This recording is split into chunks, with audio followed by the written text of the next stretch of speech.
if someone's down in the mud, like they're just down in it, we want to pull them up. Like we want to comfort, we want to help them, we want to pull them up. And sometimes what we need most is someone who's just very curious and someone that will acknowledge, like, tell me what you've been experiencing, and without judgment, without advice, without any of those things, like just really listening and really being curious about that person's experience and just validating where they are and how they feel, even if you don't agree. Welcome to This Empty Nest Life. Join Jay Ramsden as he leads you on a transformative journey through the uncharted seas of midlife and empty nesting. If you're ready to embark on this new adventure and redefine your future, you're in the right place. Here's your host, the Empty Nest Coach, Jay Ramsden. Emily Tanner, the brave widow. Thanks for being here. So glad to have you on the show. Thanks, Jay. I'm really glad to be here and appreciate the invite. Yeah. I'm going to say I'm excited to have you here. And I know like widow and excited don't normally go together. But what I'm excited about is the journey that you've been on. And I'm just like, I guess off the bat, like I'm really curious, when your husband passed, what was the impetus to be like, I need to start the Brave Widow community? What did that look like? What was that journey like for you? That's a great question. Yeah. And it is weird sometimes to be excited and talking about widowhood. And I always like people's expressions when I say, I could talk about grief and death and all those things like all day. I just love it. We don't love it in the beginning, but it's been such an interesting journey. But my husband died in July of 2021. We had 4 teenagers. They were all teenagers at the time. And shortly after he died, within a couple of months, from my workplace, people just started reaching out. There were other young widows who were losing their husbands, and people wanted to know, like, how do I help them? What do I do? What do I say? And it just tugged at my heart, this drive of I have to help other people, because people would give you platitudes and say, oh, he's in heaven and that's where God wants him. And as a widow, that doesn't help you at all. But also, culturally, we're not educated on grief and we don't know what to say and we don't know what to do. And so I just started creating checklists. I started creating posts to share on social media. And I just got a lot of positive feedback that people felt like, oh, someone sees me, someone gets it. And just in my own searching for like a one-stop shop, or in searching for someone that could help through grief, it really just didn't seem like there were a ton of options out there. So ultimately, I felt just this really strong desire to help other people and to create a community and an environment of what I wanted when I was going through it at the time. Yeah. And I think that's a great like kind of journey story, and so important, Emily, because I see it a lot with my empty nesters. And that's why I'm excited that you're here. So often I'll post something and then somebody will say, well, try empty nesting and losing your spouse or partner at the same time, or within a year or 2 of each other. And it's like a double whammy worth of grief in that moment. And I think we talked a little bit about this when I was on your show, is like grief is grief, right? And there's different layers to it depending on what you're going through. And when it hits double, it's like, whoa, right? It's like, not only did I lose my partner, spouse, but now the kids are starting to move on, and I'm to extent losing them as well. What kind of advice or information could you share about people who are going through the double? Yeah, I think what's so interesting is when we lose our spouse and when we lose, quote unquote, lose our kids because they're moving upwards and onwards, we don't often expect how much it's going to change our identity and our sense of meaning and purpose. And we can have this loss of, well, now what am I supposed to do? Because my job was to be a wife or a mom, or, I did all of these things. Like, that was my purpose. That's what I was here for. And now I don't feel like either one of those things. So what I often try to describe to people is, and there's a beautiful way that Dr. John Deloney talks about grief and loss, is that the life that you had before is really in ashes now. Like it's over, it's gone, but that doesn't mean that something beautiful can't come next. It's just that we have to choose to build something different and to build a new life and to find other things that fulfill our purpose. Yeah, I love that piece, but you had mentioned earlier kind of like the identity, right? The identity of being a mom or a dad or a husband or a wife or a partner. And then when we get so wrapped up in that and it disappears literally overnight, that's, I think, what people struggle with the most, right? And I would imagine you see the same thing with the widows that you help.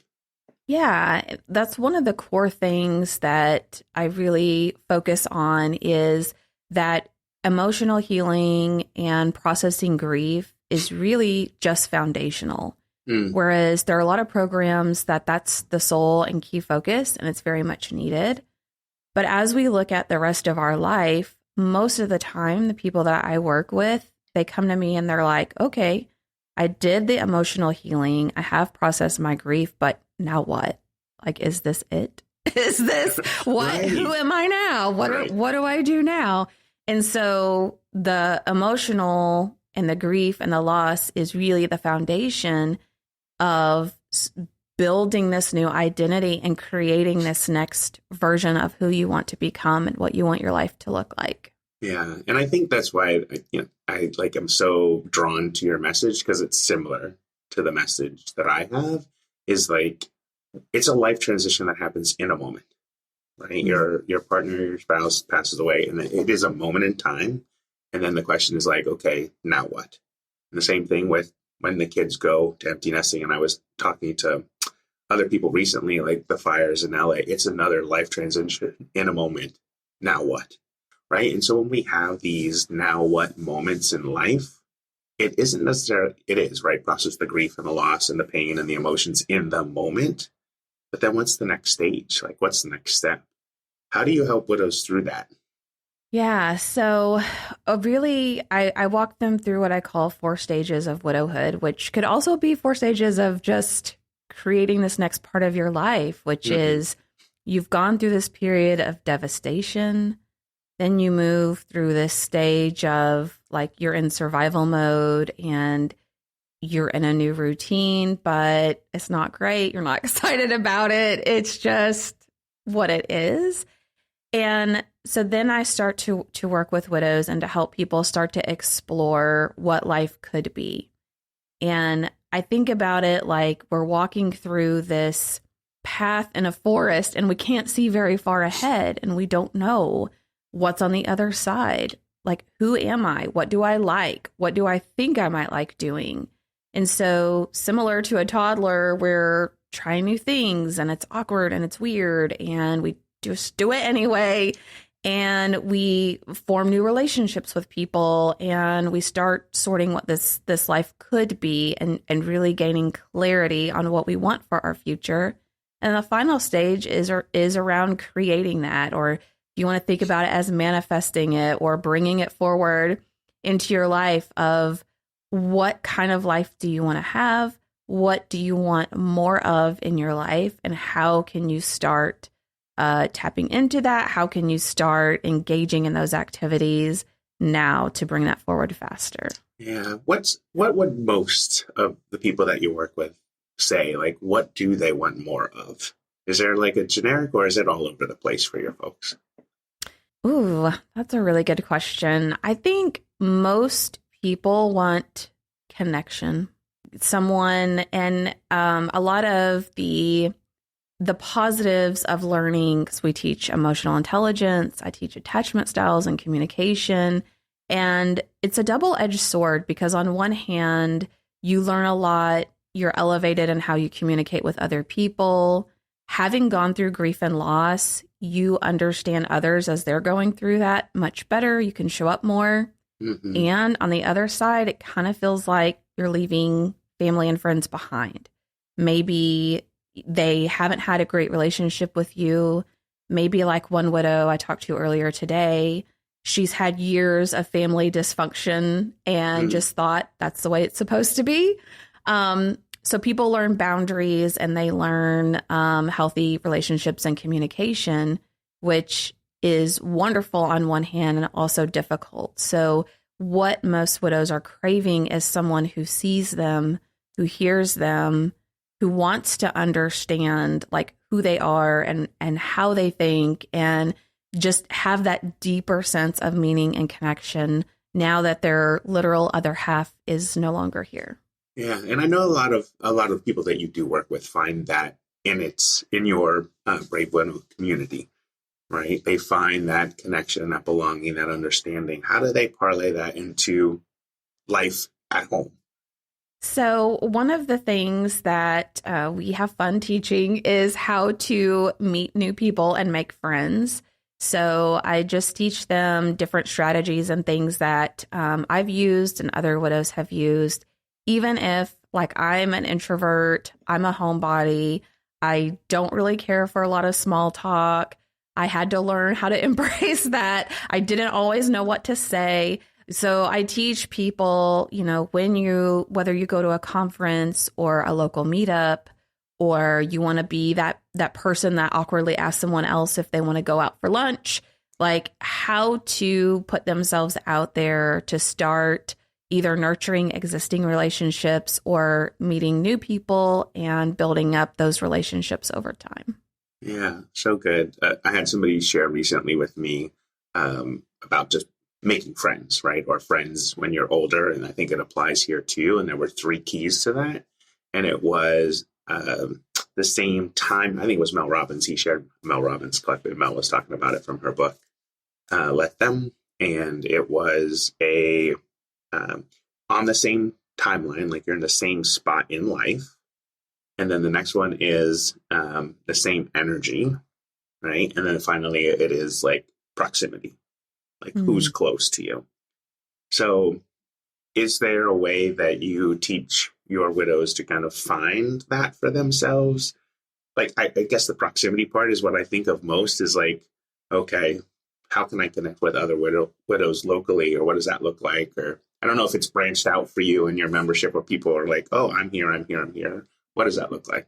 So we actually just went through this exercise a couple of weeks ago with a group of, I have them just identify, who are existing family members that they might want to rekindle or nurture a relationship with again, existing friends that they've had in the past that haven't really been there for them, but we want to try to see if we can reconnect and nurture that relationship. I encourage them to go to whether it's widows groups or grief groups, but someone who understands kind of that one point you made about like they're in the same season of life or they're on the same journey.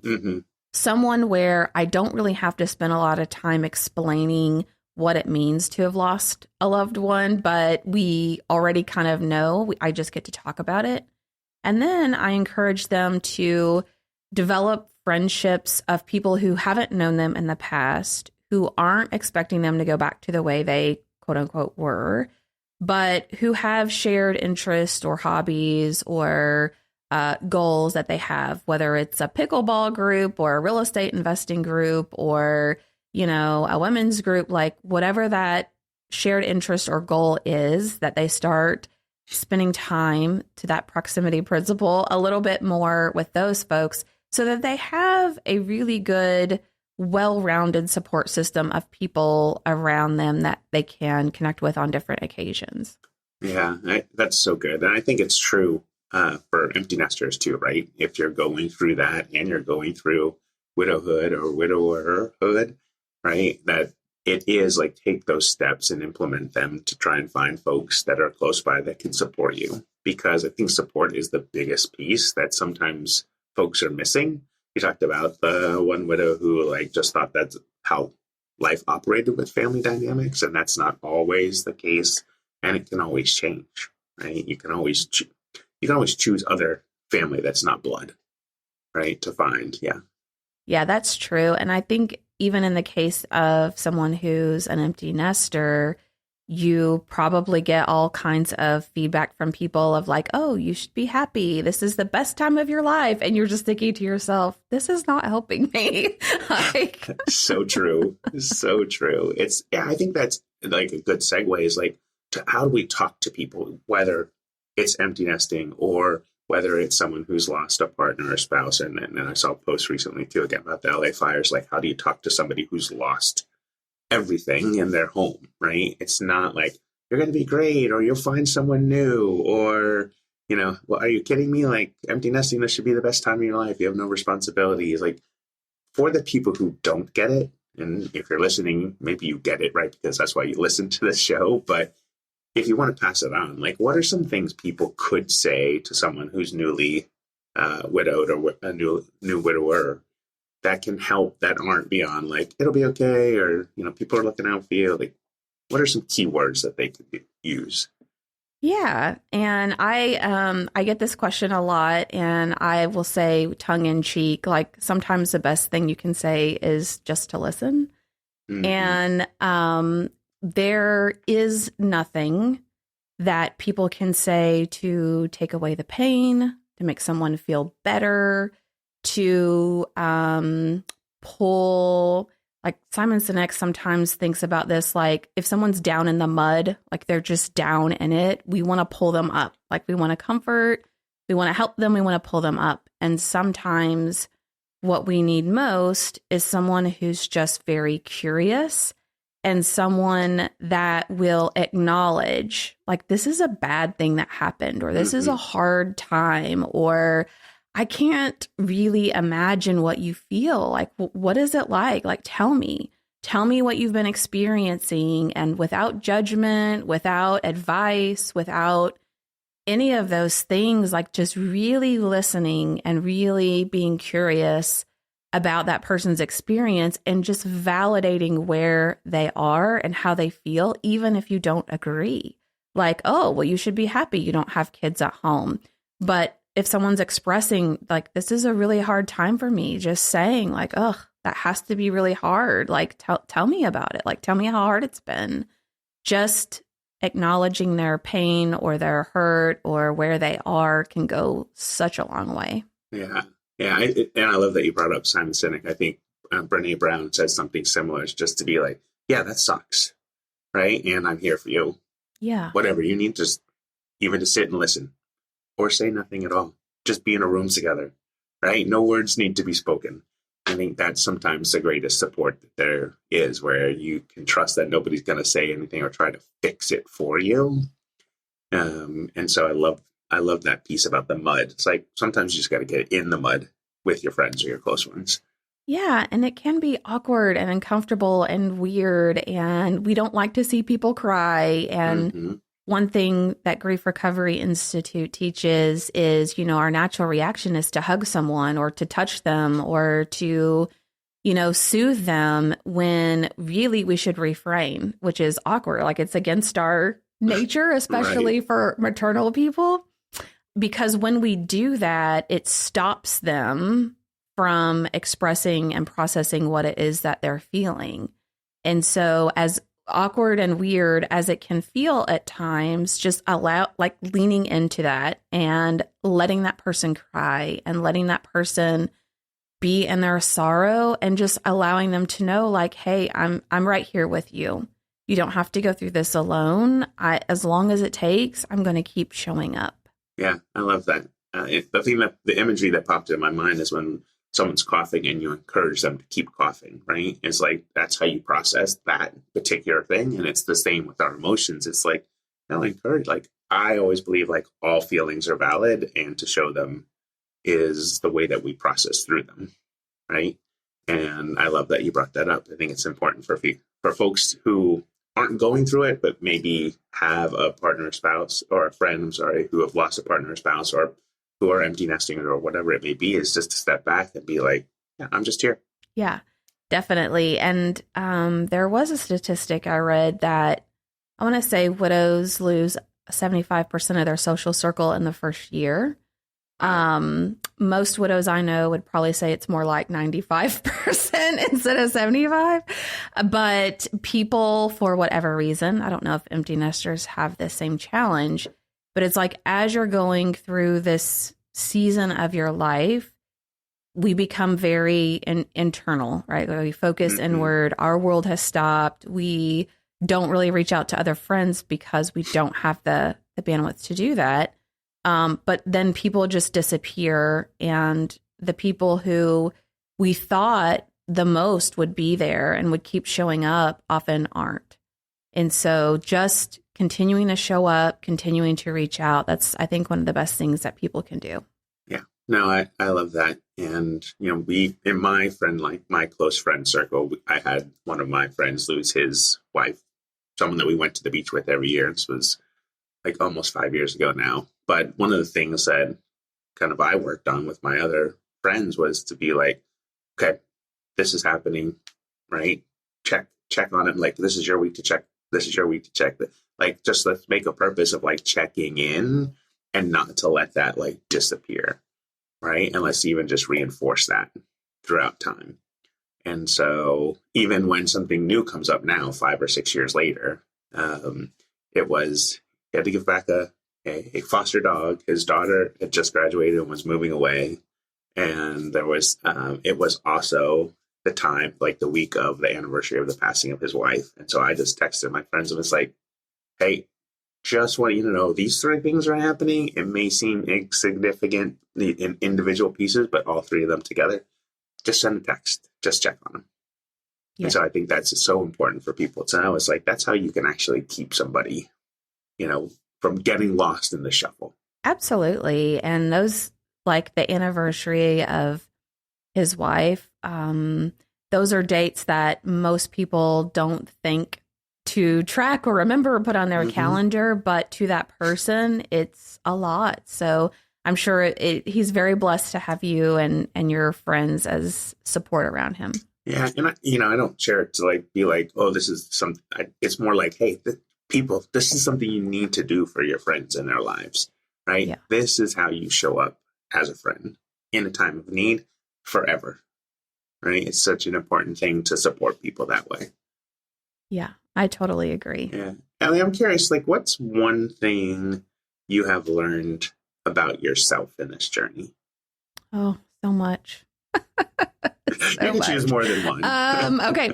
So I think it's, I have learned, and as a coach, how important our thoughts are and how our thoughts drive our feelings and drive our actions and all of these things. And so it has been so interesting for me to just evaluate, like, what are the core thoughts that I have had throughout my life? What have the themes been? Why am I thinking that? What's behind that? Just getting curious about what are some of the things that I tend to default to, or my brain likes to feed me, I'm afraid of letting people down, or I'm afraid it's not going to be good enough, or I have this insane internal desire that I want people to be proud. Like, I want you to be proud I'm a guest on your show. I want my husband now to be proud that I'm his wife. And so just peeling back, I think, some of those layers and figuring out, okay, what drives that, and where does that come from, and how is that influencing my ability or my tendency to want to people please, and how can I develop healthy boundaries in keeping myself from feeling resentful and burnt out when I want to give and give and give and give, and then I resent people because I feel like I'm being taken advantage of, when really it's myself and my tendency to want to overcommit or to make someone happy, or, just learning what my tendencies have been and where that comes from has been one of the biggest things I think I've learned about myself. I love that. In that you're self-aware about what it is that may or may be driving you and driving your actions. How do you use that self-awareness in your work with widows? Yeah. So I have worked very hard to constrain, for example, my calendar, or to constrain, like, I'm a teacher and I love to teach all the topics and I love to teach as much as I can about everything.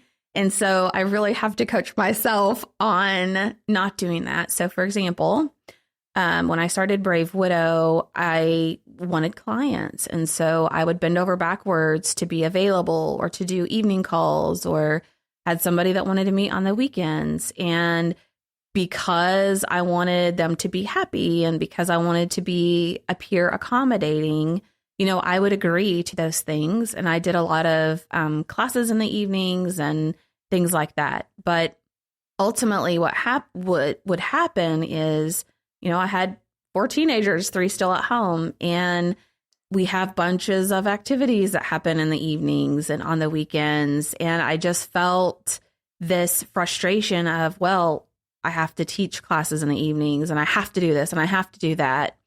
So over time, I really just got to where I would constrain my calendar and say, look, this is my availability. I'm sorry if that doesn't work for you. This is what I have that works for me. It may not make everyone happy, but most people figure it out. They figure out how to make it work, right? And it just allows me to show up for my kids in a very focused way. It allows me to show up for my clients in a way where I don't feel resentful, like, oh, I have to be on this call with you now. But to be like, yes, I'm so excited to be here. So a lot for me has been about constraining my time, even response time to people who reach out, not feeling like I have to respond right away because I have this level of urgency. Mm-hmm. I think has helped me just feel really good about how and where I show up and how I'm dividing my time. Yeah, I get that too. It's the same, like when we're coaches, as coaches, we want to help people and we want to be available to help people all of the time. And, we've got to be able to balance our lives with that too. And so I appreciate you sharing that for sure. It's like, how do you balance life, right?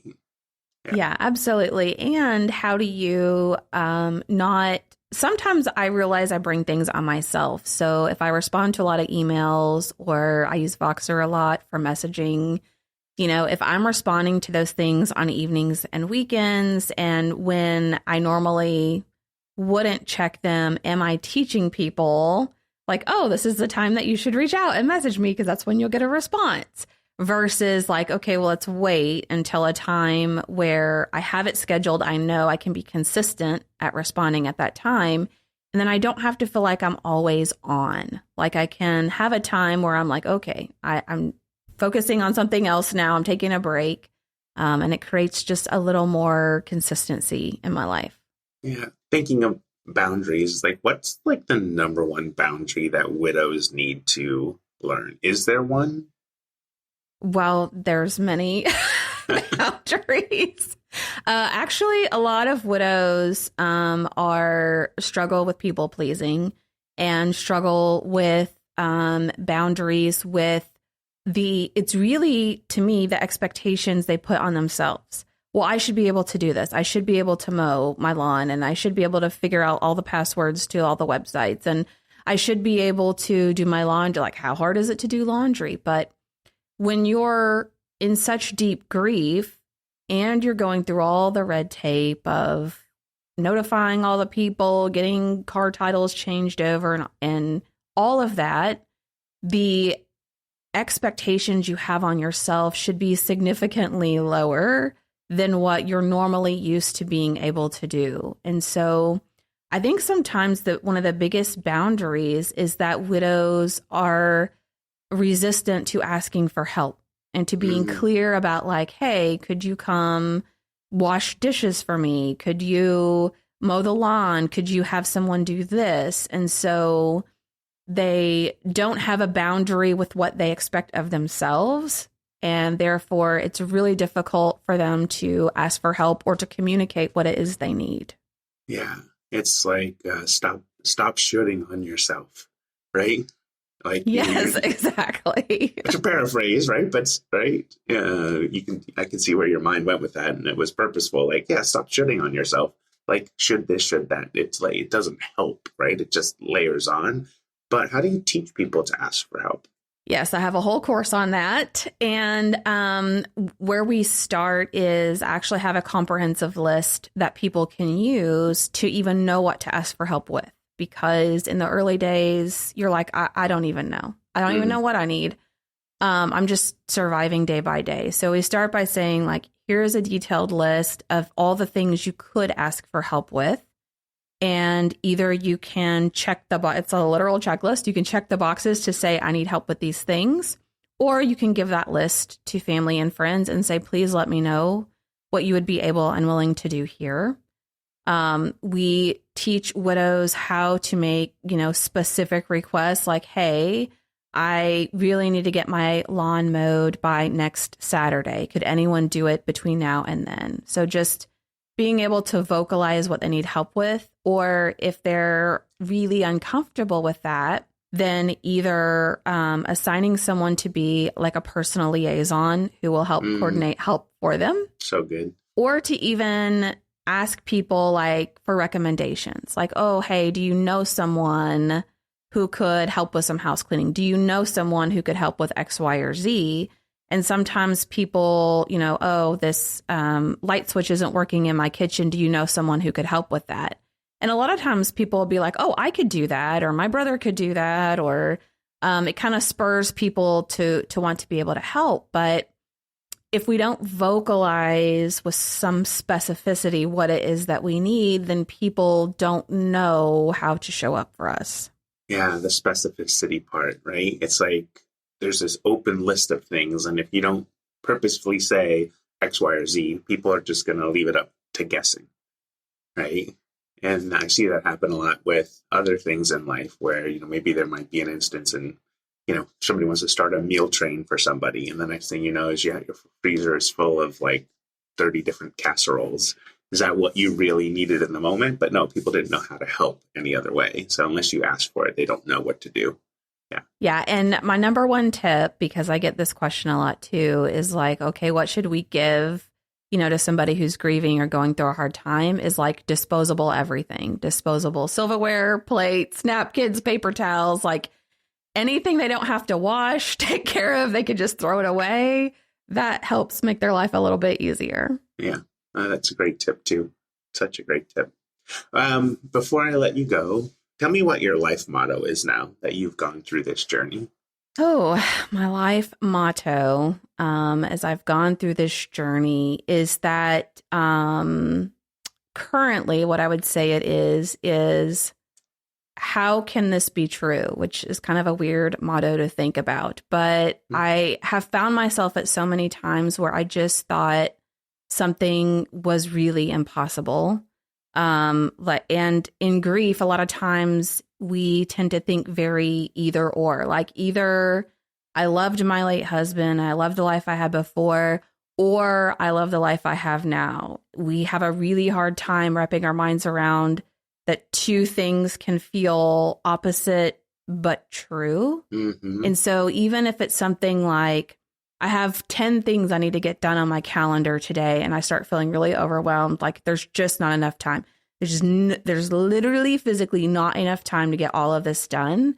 And once I stop and say, okay, how could it be true that I could have enough time to get all of this done? And suddenly, magically, I come up with a solution. So that has been kind of my mantra, and my motto is, for things that feel impossible, how could it be true? Because I have come up with the most interesting solutions at times, but making things possible that feel so impossible. Yeah. How could it be true? That's where that curiosity piece comes in. And I think that's such an important life lesson for people to embrace too, is no matter what has happened in your life, whether you're an empty nester, whether you're a widow, or whatever it may be, whatever life transition you're facing, is how can you be curious about what's next and how to help yourself through this? Yeah, definitely. Thank you so much for being here, Emily. I really enjoyed having you on the show. Well, thank you so much for the invite, and thank you for coming on my show as well.